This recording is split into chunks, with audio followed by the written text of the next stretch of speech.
The renewable energy sector in Africa is growing at a rapid pace. Now, here to tell us how technology and local financial acumen is helping its expansion, Pedro Neto.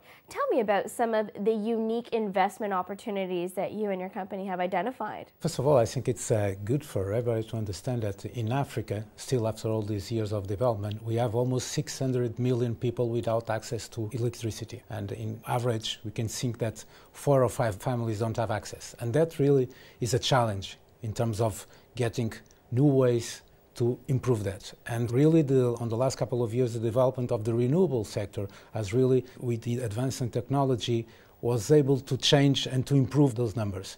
We have been very active on the renewable sector in the last, I'll say, 4 years, coming from South Africa. South Africa is really, I think, the driver at the moment in sub-Saharan region in terms of renewables. And really this combination of new technology and the use of the renewable resources really makes the difference.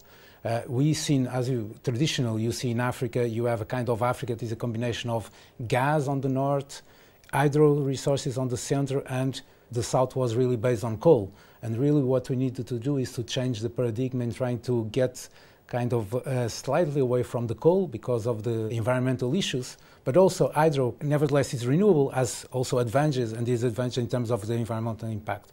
So really betting on the wind and the solar has been really a big driver for South Africa, and as a South Africa to be, I think, a driver in the region. Now, in developing all of those local projects, did you have the skills base in those countries to be able to develop them? We start with the local developer, people that had the land, made the technical studies and come up with the idea that was good to have a wind farm on that place or a solar project. That really has started to create different market niches in terms of improving the human resources skills. For example, young engineers that come out of the university and set up their own companies on the technical side. You can think about construction companies that have really built up new skills in terms of building up wind farms or solar farms. And you can think about the financial system where the banks had to really entering into a new stage about financing a new type of projects, and has improved a number of skills in different sectors. You have your ambitions, but you can't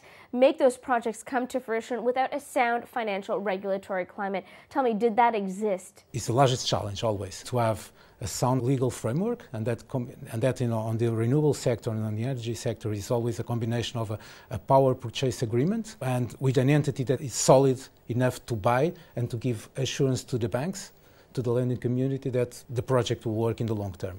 I think South Africa, after these couple of years, I really managed to we have now a kind of established framework, and we see that on this link between South Africa and Mozambique, where people are very comfortable, or start to be comfortable, in a scheme that we have a PPA between a Mozambican company, for example, Eskom in South Africa as a buyer of the energy, and the banks, so namely the South African banks and the international community, are willing to finance on this basis.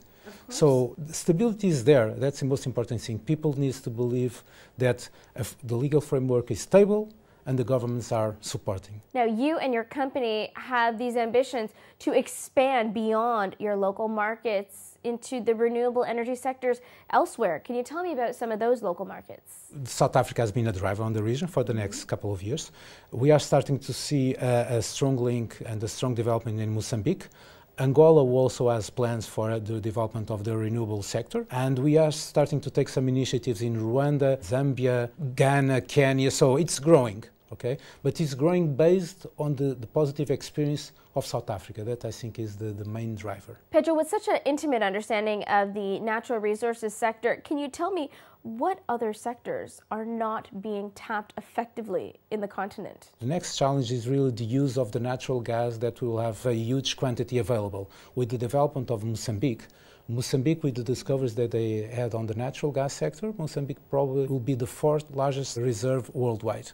And that really can change the paradigm in the region if you can start to transport that gas to the other countries and use the gas to transform in energy in different ways. Between the availability of gas in Angola and Mozambique, really we can have a number of new projects in the region in the next years. And what role is your company going to play in all of this development? We have a team that is really built up around the infrastructure and energy thesis.